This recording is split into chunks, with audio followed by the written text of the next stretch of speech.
안녕하세요. 저는 장범원 목사입니다. 요한계시록과 종말론 개요 지금부터 시작합니다. 제일 먼저 요한계시록에 대한 세 가지 대표적인 오해를 살펴보겠습니다. 먼저 첫 번째 오해, 요한계시록은 성경의 부록이다. 두 번째 오해, 요한계시록은 나중에 먼 훗날에 있을 이야기다. 세 번째 오해, 요한계시록은 이해하기 힘든 어려운 내용이다. 이런 식으로 요한계시록을 좀 오해하고 계시는 분들 계십니까? 오늘 오해가 좀 풀렸으면 좋겠습니다. 요한계시록 1장 3절을 보시면 이 예언의 말씀을 읽는 자와 듣는 자와 그 가운데 기록한 것을 지키는 자는 복이 있다고 했습니다. 자, 그러니까 이 책은 성경의 부록이 아니라 반드시 읽고 들어야 할 필독서라는 것입니다. 자, 읽고 들을 수 있을 뿐 아니라 지킬 수 있는 말씀이에요. 이 말씀을 지키는 자는 복이 있습니다. 오늘 바로 지금 우리의 삶 속에서 지켜야 하고 지킬 수 있는 말씀이라는 것이죠. 요한계시록 1장 19절을 보시면 또 이런 구절이 있습니다. 그러므로 네가 본 것과 지금 있는 일과 장차 될 일을 기록하라. 자, 장차 될 일만 기록한 게 아니라 지금 있는 일도 초대교회 때부터 시작해서 지금까지 쭉 있어 왔던 일에 관한 내용이라는 것이죠. 이 일은 예수님이 다시 오시는 그날까지 쭉 계속될 거예요. 요한계시록의 문을 열기 위한 세 가지 열쇠가 있습니다. 자, 여러분이 이 세 가지 열쇠만 갖고 있다면 요한계시록을 이해하는 데 큰 도움이 될 거예요. 먼저 첫 번째 열쇠, 요한계시록의 문학적 장르를 알고 보면 이 책의 내용이 별로 어렵지 않다는 것을 알게 될 것입니다. 두 번째 열쇠, 이 책의 수신자가 누구인지를 알면은 내용이 대단히 쉽다고 느껴질 거예요. 세 번째 열쇠, 이 책의 원독자들이 처한 그 시대적 상황을 아는 것이 대단히 중요합니다. 자, 그러면 지금부터 이 세 가지 열쇠를 사용해서 요한계시록의 문을 활짝 열어보겠습니다. 첫 번째 열쇠는 요한계시록의 문학적 장르입니다. 여러분, 대표적인 문학적 장르 하면 어떤 게 있을까요? 역사서도 있고 소설도 있고 시도 있고 수필도 있고 우화도 있고 편지도 있습니다. 여러분 시 좋아하세요? 우리가 시를 읽다 보면 직유법, 은유법, 과장법 이런 문학적 기법을 자주 만나게 됩니다. 시는 사실 그대로 받아들이면 안 돼요. 그녀의 입술은 빨간 앵두다 먹으면 안 됩니다. 은유법과 과장법이니까 상징이라는 것이죠. 그렇다면 역사책은 어떨까요? 시간 순서로 팩트를 기록한 것이 역사책이잖아요. 이와 같이 문학적 장르에 따라서 해석이 완전히 달라질 수가 있다는 것입니다. 요한계시록의 문학적 장르는 묵시문학입니다. 요한계시록 1장 1절을 보세요.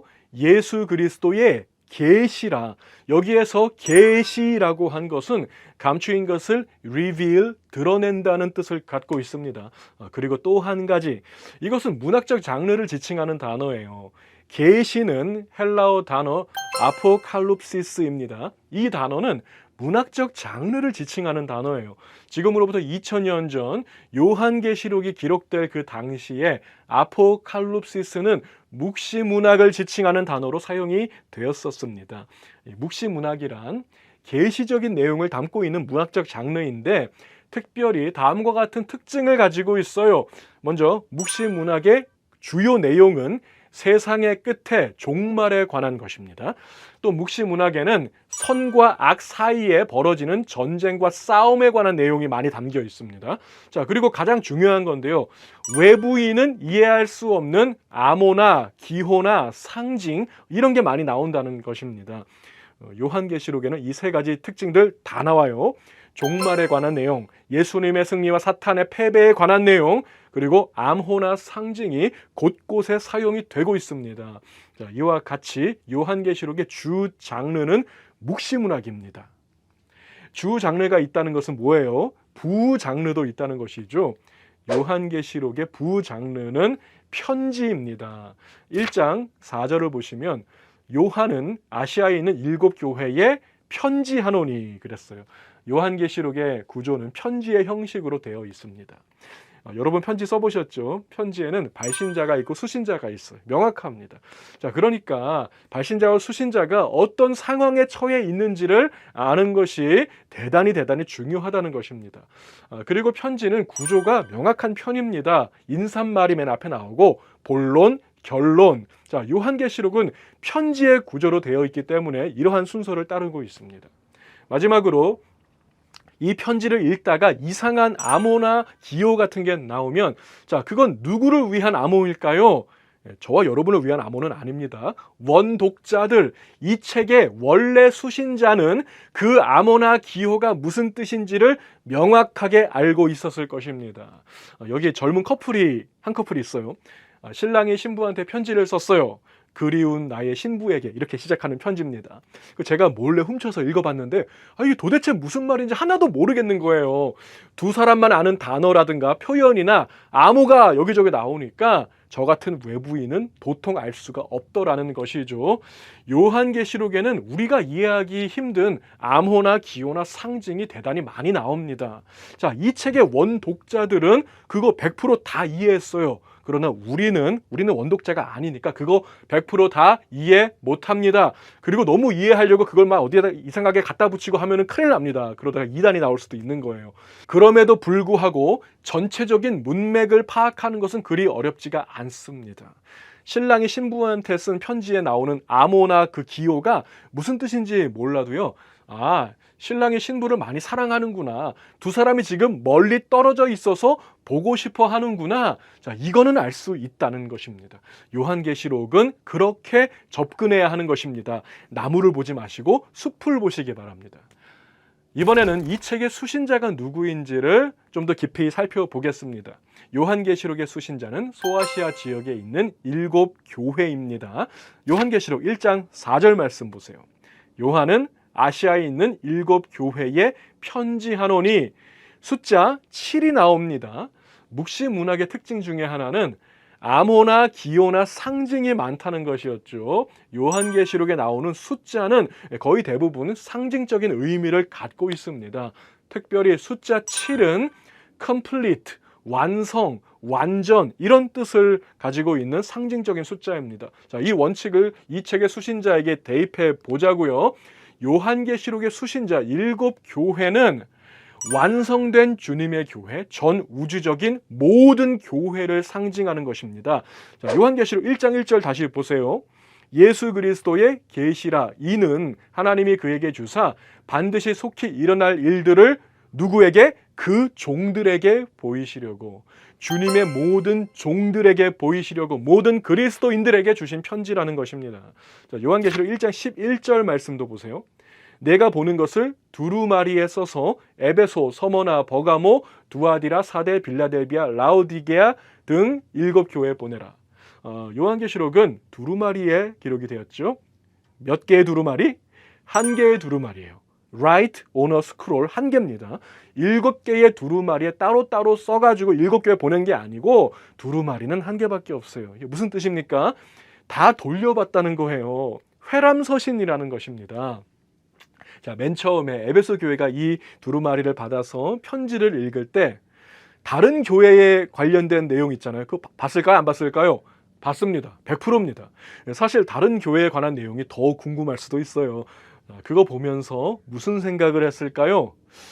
이거 우리 교회에도 해당되는 내용인데, 이거 내 얘기인데, 이런 생각을 했을 것입니다. 자, 7교회 이야기는 모든 교회에 다 해당되고 모든 교회에 다 적용되는 내용이라는 것입니다. 전 우주적인 모든 교회가 그 수신자이기 때문이죠. 7개의 교회들, 자, 각 교회를 향한 주님의 말씀이 끝날 때 끝부분에 보시면 동일하게 반복되는 구절이 있습니다. 귀 있는 자는 성령이 교회들에게 하시는 말씀을 들을지어다. 귀 있는 자는 성령이 교회들에게 하시는 말씀을 들을지어다. 이 똑같은 말이 7번 나옵니다. 자, 에베소 교회에게 하시는 말씀을 들을지어다가 아니에요. 교회들에게 하시는 말씀. 저희 교회도 여기에 포함된다고 저는 믿습니다. 요한계시록은 성령이 모든 교회들에게 하시는 말씀입니다. 7교회는 이 세상 모든 교회가 가지고 있는 어떤 특징들을 가지고 있는 대표 교회로 사용되었습니다. 우리는 이 7교회 이야기를 차례대로 읽으면서 7가지 내용 전부 다 우리의 이야기라는 것을, 나의 이야기라는 것을 발견하게 될 것입니다. 계속해서 이 책이 기록될 당시의 시대적 상황을 살펴보겠습니다. 요한계시록은 AD 96년 이전 로마의 도미티안 황제가 통치하고 있을 때 기록된 것으로 보입니다. 요한계시록 2장 13절을 보시면 이런 구절이 있습니다. 네가 어디에 사는지를 내가 아노니 거기는 사탄의 권자가 있는 데라. 자, 사탄의 권자는 Throne of Satan, 사탄의 왕좌입니다. 대부분의 학자들은 이것을 도미티안 황제와 연결하고 있어요. 도미티안은 자신을 가리켜서 신이라고 불렀습니다. 단순히 황제가 아니라 자신을 신격화했다는 것입니다. 이를 위해서 버가모 지역에 황제의 신전과 황제의 신상을 세웠습니다. 그리고 그 지역에 살던 그리스도인들이 그 신전을 바라보면서 그 신전을 지칭하는 문구가 하나 있었어요. 그게 뭘까요? Throne of Satan, 사탄의 왕자였던 것입니다. 또한 도미티안은 그 유명한 네로 황제 이상으로 기독교를 아주 심하게 박해했습니다. 이와 같은 극심한 환란과 극심한 박해를 당하고 있었던 초대교회 성도들을 위로하고 격려하기 위해서 쓰여진 사랑의 편지가 있습니다. 요한계시록입니다. 요한계시록은 우리에게 두려움을 주는 책이 아니에요. 구원과 확신과 평안을 주는 책입니다. 여러분은 요한계시록을 보면서 두려워하고 무서워할 필요가 전혀 없습니다. 자, 그 이유가 무엇인지 잘 들어보세요. 2002년 한일 월드컵 16강전 기억하십니까? 우리 대한민국 대표팀 대 이탈리아전 후반전 단 몇 분 남기고 설기현의 동점골이 터지고 연장전에서 안정환의 골든골로 승리한 유명한 경기죠. 저는 그 경기를 보면서 하나도 안 떨렸습니다. 손에 땀이 하나도 안 났습니다. 100% 이길 줄 알고 있었습니다. 왜냐하면 저는 생방송이 아니라 녹화방송으로, 재방송으로 봤거든요. 요한계시록은 녹화방송, 재방송과 같습니다. 이미 승부는 결정이 났어요. 결과가 다 나왔어요. 예수님이 이기시고 사탄은 패배하고 망합니다. 우리는 결과를 미리 알고 보는 자들이에요. 그러므로 이 책은 두려움을 주는 책이 아니라 평안을 주는 책이라는 것입니다. 이어서 요한계시록의 전체적인 구조를 살펴보겠습니다. Four Sevens. 자, 요한계시록에는 7가지로 된 묶음이 총 4번 나옵니다. Four Sevens. Four Sevens는 7교회, 7인, 7나팔, 7대접이에요. 2장과 3장은 7교회에 대한 이야기입니다. 또 4장부터 7장까지는 7인, 8장부터 11장은 7나팔, 15장부터 18장은 7대접입니다. 잘 보시면은 빠진 장들이 보이시죠? 1장은 인사말입니다. 여기에는 발신자와 수신자가 나오고 시대적 상황이 잠깐 나옵니다. 그리고 마지막에 19장부터 22장은 이 편지의 결론 부분이 되겠습니다. 우리는 결론을 미리 알고 보는 자들이잖아요. 예수님이 이기시고 사탄은 완전히 쫄딱 망합니다. 잘 보시면 아직도 빠진 장들이 있어요. 보이시나요? 12장부터 14장은 대적에 관한 섹션입니다. 그 유명한 666이 바로 여기에 나오는 것입니다. 666이란 무엇인가? 지금부터 대적의 정체에 대해서 살펴보겠습니다. 자, 요한계시록 12장부터 14장 사이에는 3가지 대적이 나옵니다. 먼저 첫 번째 대적은 큰 용입니다. 요한계시록 12장 9절. 큰 용이 내쫓기니 옛 뱀, 곧 마귀라고도 하고 사탄이라고도 하며 온 천하를 꿰는 자라. 그가 땅으로 내쫓기니 그의 사자들도 그와 함께 내쫓기니라. 큰 용은 창세기 3장에서 아담과 하와를 유혹했던 옛 뱀이며 마귀라고도 하고 사탄이라고도 하는 대적의 우두머리입니다. 요한계시록 12장부터 14장을 자세히 읽어보시면요, 이 큰 용 사탄은 누군가를 계속해서 모방하고 있다는 것을 알 수 있어요. 누구를 모방할까요? 사탄은 성부 하나님을 모방하는 자입니다. 이어서 두 번째 대적은 바다에서 나오는 짐승입니다. 요한계시록 13장 1절과 3절을 보세요. 내가 보니 바다에서 한 짐승이 나오는데 그의 머리 하나가 상하여 죽게 된 것 같더니 그 죽게 되었던 상처가 나음에 온 땅이 놀랍게 여겨 짐승을 따르고. 자, 이 바다에서 나오는 짐승은 누구를 모방하는 것 같으세요? 죽었다가 다시 살아나신 분 성자 예수님을 모방하고 있습니다. 자, 마지막 세 번째 대적은 땅에서 올라오는 짐승이 있습니다. 요한계시록 13장 11절과 13절 내가 보매 또 다른 짐승이 땅에서 올라오니 큰 이적을 행하되 심지어 사람들 앞에서 불이 하늘로부터 땅에 내려오게 하고 땅에서 올라오는 짐승은 누구를 모방하는 것 같으십니까? 성령 하나님을 모방하고 있습니다. 기적과 이적을 막 행하고 하늘에서 불이 내려오게 합니다. 자, 첫 번째 대적, 큰 용의 정체는 대적의 우두머리 사탄입니다. 두 번째 대적, 바다에서 나오는 짐승의 정체는 예수 그리스도를 모방하는 자, 적 그리스도입니다.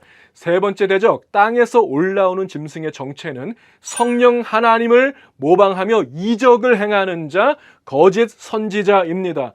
이들은 모두 삼위일체 하나님을 그대로 흉내내고 모방하고 있습니다. 자, 그들을 상징하는 숫자가 있어요. 666. 요한계시록 13장 18절 보세요. 그 짐승의 수를 세어보라. 그의 수는 666이니라. 666은 숫자 6이 3번 연속으로 나오는 모양으로 되어 있습니다. 666. 우리가 앞에서 살펴봤듯이 숫자 7은 특별한 의미가 있습니다. complete, 완성, 완전이라는 뜻을 갖고 있어요. 또한 숫자 7은 하나님을 상징하는 숫자이기도 합니다. 우리 하나님은 완전하신 분이기 때문이죠. 또 7일 동안에 온 세상을 완벽하게 창조하신 분입니다. 숫자 7은 하나님의 숫자입니다. 그렇다면 777은 무엇일까요? 777은 완전하신 하나님이 세 분이라는 거예요. 777은 삼위일체 하나님의 숫자입니다. 자, 이제부터가 중요해요. 6과 7은 거의 비슷하지만 6은 7과 거의 비슷하지만 7은 아닙니다. 777은 삼위일체 하나님, 666은 삼위일체 하나님을 그대로 흉내내고 모방하면서 성도들을 미혹하는 이 세 가지 세력의 연합체를 말하는 것입니다. 사탄과 적그리스도와 거짓 선지자의 연합체. 자, 이들이 성도를 미혹하고 유혹하려고 성도들에게 접근할 때 어떤 모습으로 다가올까요? 무시무시한 괴물의 모습, 그런 게 아니고요. 광명의 천사로 가장을 하고 접근을 합니다. 주로 믿음 좋은 사람의 모습으로 가장을 하고 접근을 하게 되는데요. 어떨 때는 기적이나 이적을 강조하면서 접근을 하기도 하고, 때로는 죽었다가 살아났다고 병고침을 강조하면서 접근을 하기도 하고, 때로는 기복신앙이나 고지론을 강조하면서 접근을 하기도 합니다. 이 666을 한마디로 말하자면 다른 복음이에요. 다른 복음. 사도 바울이 갈라디아서에서 이런 말을 합니다. 다른 복음을 전하면 저주를 받을지어다. 666은 다른 복음입니다. 복음을 변질시키고 복음을 왜곡시키는 모든 악한 시도를 가리키는 상징적인 숫자입니다. 666입니다. 그래서 어떤 하나의 단체나 한 명의 인물만 666이 되는 것이 아니고요. 이건 초대교회 때부터 예수님 오시는 그날까지 666은 계속해서 존재해 왔습니다. 우리 주위에 지금도 있습니다. 그들은 주로 교회 안에 들어와 있습니다. 교회 안으로 침투해 들어가서 신비주의나 기복신앙이나 고지론과 같은 다른 복음을 전해서 성도들을 미혹하고 병들게 하는 모든 시도, 그것이 666이며 여러분의 대적이라는 사실을 꼭 기억하시기 바랍니다. 계속해서 이번에는 7 교회에 대해서 좀 더 자세하게 살펴보겠습니다. 이번에 우리가 함께 나눌 커피 브레이크 교재는 7 교회를 중점적으로 다룹니다. 에베소 교회, 서머나 교회, 버가모 교회, 두아디라 교회, 사대 교회, 빌라델비아 교회, 라오디게아 교회까지 이렇게 7 교회예요. 자, 이 중에서 파란색으로 칠한 4개의 교회들은 칭찬도 받고 책망도 함께 받았습니다. 서머나 교회와 빌라델비아 교회, 이 2 교회는 칭찬만 받았습니다. 그리고 마지막 라오디게아 교회는 책망만 받았어요. 우리는 이 7 교회들의 모습을 공부하면서 우리 교회의 모습을 보게 될 것이며 우리의 모습, 나 자신의 모습을 보게 될 것입니다. 각 교회들마다 예수님의 모습이 조금씩 다르게 소개가 되고 있습니다. 그리고 끝까지 견디고 이기는 자에게 주시는 약속도 다 다릅니다. 먼저 에베소 교회에 보낸 편지를 보시면 예수님을 묘사하면서 오른손에 7별을 붙잡고 계신 이라고 했어요. 자, 왜 이런 식으로 예수님을 묘사했냐면 그 지역에서 사용되었던 로마 동전을 보시면 앞면에는 로마 황제의 얼굴이 새겨져 있고 뒷면에는 7별이 새겨져 있었기 때문에 그렇습니다. 이기는 자에게는 하나님의 낙원에 있는 생명나무의 열매를 주어서 먹게 하리라 그랬어요. 에베소 지역에는 낙원이라는 곳이 있었습니다. 자, 세계 7대 불가사의 중에 하나인 아르테미스 신전, 아데미 신전의 중심지는 낙원이라고 불렸습니다. 사람들은 아르테미스의 그 낙원에서 생명을 얻으려고 했지만 거기에는 사실 생명이 없었습니다. 생명은 예수님의 낙원에서만 얻을 수 있는 것입니다. 자, 두 번째 교회 서머나 교회도 같은 구성으로 되어 있습니다. 이 서머나 교회 들어가면 그 입구에 First of Asia, 아시아 제일이라고 적혀 있는 거대한 배너가 걸려 있었어요. 그래서 서머나 교회에 보낸 편지를 보시면 예수님을 묘사하면서 처음이요 마지막이시니 First and the Last라고 한 것입니다. 버가모 교회, 두아디라 교회, 사대 교회, 빌라델비아 교회, 라오디게아 교회도 다 마찬가지입니다. 그 지역의 문화적인 특징이나 어떤 그 지역의 특산물을 연관시켜서 복음의 메시지를 전하고 예수님이 어떤 분이신지를 그들의 문화 속에서 소개하는 것입니다.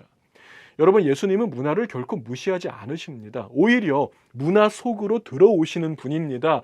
인간의 언어 속으로 성육신하여 들어오셨고 우리의 시간 속으로 주님은 들어오셨습니다. 그 문화를 사용하셔서 복음을 전하셨습니다. 복음은 문화화해야 되는 것입니다. 복음의 본질은 변할 수 없죠. 변하지 않더라도 복음을 담는 그릇은 시대마다 지역마다 문화마다 바뀌어야 된다는 거예요. 세상 문화를 모르고 나 혼자 어디 산속에 들어가서 살면은 나 자신의 신앙은 깨끗하게 지킬 수 있을지도 몰라요. 그러나 복음을 전할 수는 없을 것입니다. 주 안에서 사랑하는 우리 성도 여러분, 문화 속으로 들어가십시오. 들어가야 복음을 나눌 수 있습니다. 자, 이제 마지막으로 요한계시록과 종말론을 해석하는 세 가지 주요 관점을 살펴보고 개요를 마치겠습니다. 요한계시록에는 천년 왕국이라는 개념이 등장합니다. 이 천년 왕국의 시기를 어떻게 보느냐에 따라서 해석이 완전히 달라지게 되는 것입니다. 천년 왕국은 언제 오는가? 이 질문에 대한 대답은 크게 세 가지로 나뉘고 있습니다. 후천년설, 전천년설, 그리고 무천년설. 지금부터 하나하나 살펴보겠습니다.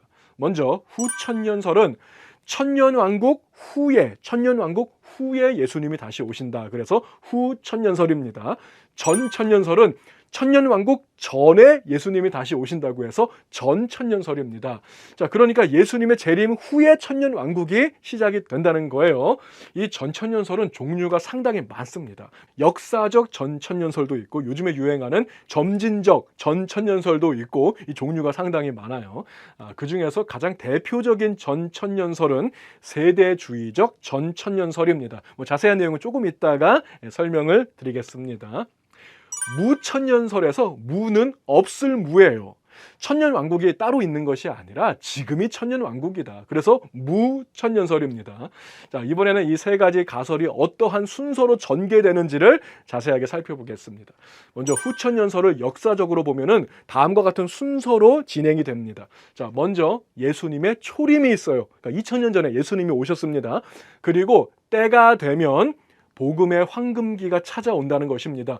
선교의 시대가 활짝 열리고 땅끝까지 선교사들이 파송되고 모든 민족에게 복음이 전해지는 시기가 온다는 거예요. 이 복음의 황금기를 가리켜서 천년 왕국이라고 불렀던 것입니다.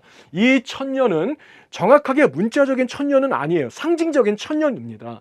복음의 황금기 동안에 전 세계가 복음화되고 영적인 전성기를 맞이하게 되면 자, 그때 예수님이 다시 오신다. 후천년설입니다. 많은 선교단체에서 이 견해를 좋아합니다.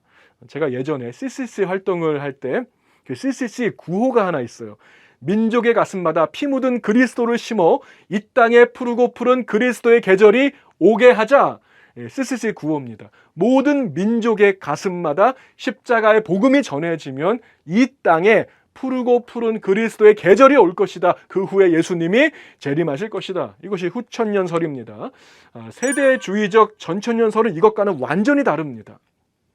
여기에서는 예수님이 두 번 재림하십니다. 한 번이 아니라 두 번 재림하세요. 먼저 공중 재림이 있어요. 이 공중 재림 때 예수님을 믿는 이방인들은 휴거를 해서 올라갑니다. 그리고 7년 대환란의 기간 동안 이 땅에 남겨진 사람들, 특별히 유대인들에게 구원받을 기회가 따로 또 주어지고 7년이 지나면 예수님이 두 번째로 이 땅에 재림하시는 지상 재림이 있고, 이때부터 정확하게 1000년 동안 문자적인 천년 왕국이 이 땅 위에, 이 지구 위에 시작된다는 견해가 세대주의적 전천년설인 것입니다. 자, 계속해서 무천년설은 아주 간단합니다. 예수님의 부활 승천 이후에 교회 시대가 시작되었잖아요. 이 교회 시대가 바로 천년 왕국이라고 보는 견해입니다. 무천년설에 따르면 여러분은 이미 천년 왕국을 누리고 있는 거예요. 예수님과 함께.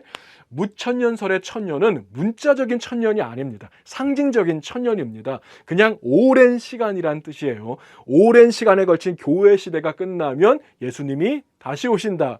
여기까지가 무천년설의 시간적인 순서가 되겠습니다.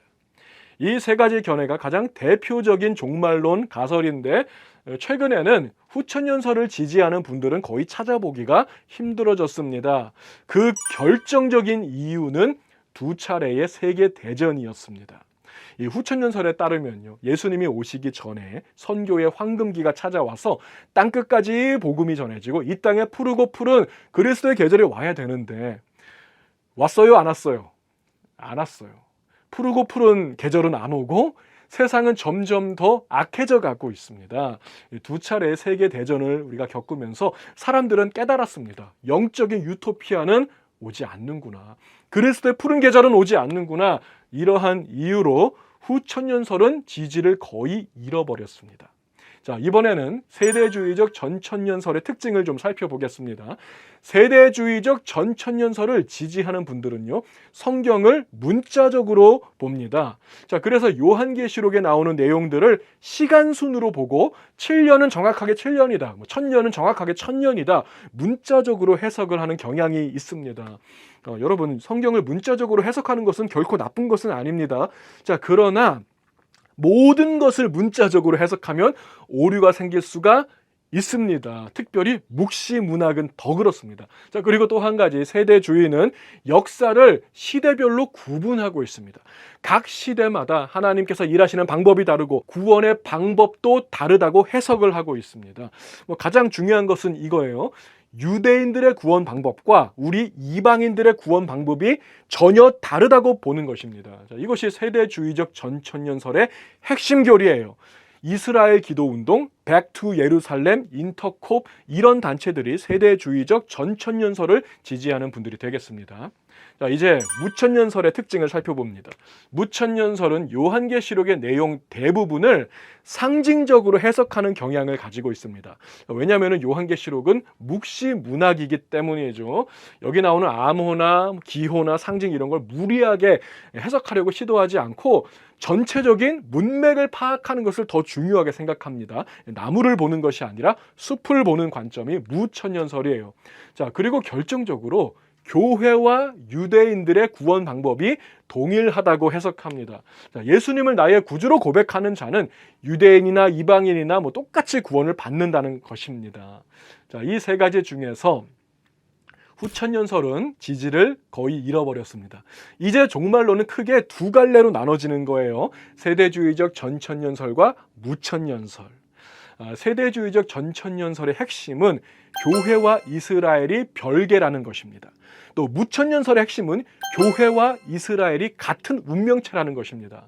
내가 전천년설 쪽인지 아니면 무천년설 쪽인지를 구별하는 방법이 하나 있어요. 이사야 43장으로 가보겠습니다. 이스라엘아, 너를 지으신 이가 말씀하시느니라. 너는 두려워하지 말라. 내가 너를 구속하였고 내가 너를 지명하여 불렀나니 너는 내 것이라. 네가 내 눈에 보배롭고 존귀하며 내가 너를 사랑하였음즉. 이사야 43장의 이 말씀은 누구에게 주신 말씀일까요? 누구를 위한 말씀일까요? 세대주의적 전천년설을 지지하는 분들은 이렇게 말할 것입니다. 이건 이스라엘 사람들, 유대인들에게만 해당하는 말씀이다. 우리하고는 상관없다. 왜냐하면 이스라엘아 이렇게 불렀으니까. 자, 여러분이 만약에 이렇게 생각하신다면 여러분은 세대주의적 전천년설을 지지하고 있는 것입니다. 만약에 이 구절을 읽으면서 이거는 나에게 주시는 말씀이구나. 나를 하나님의 소유로 부르시고 보배롭고 존귀하게 여기시며 나를 사랑하신다는 이 말씀에 여러분 마음이 뭉클하다면 여러분은 무천년설을 지지하고 있는 것입니다. 종말론은 아직 확실하게 결론이 나지 않았습니다. 그러니까 뭐가 맞는지 뭐가 틀린지는 아무도 모릅니다. 예수님께서 다시 오시는 그날 우리 모두가 명백하게 알 수 있게 될 것입니다. 자, 이것으로 요한계시록과 종말론 개요를 마치겠습니다. 다음 주부터 시작하는 요한계시록 커피 브레이크에서 만나요. 지금까지 저는 장범원 목사였습니다.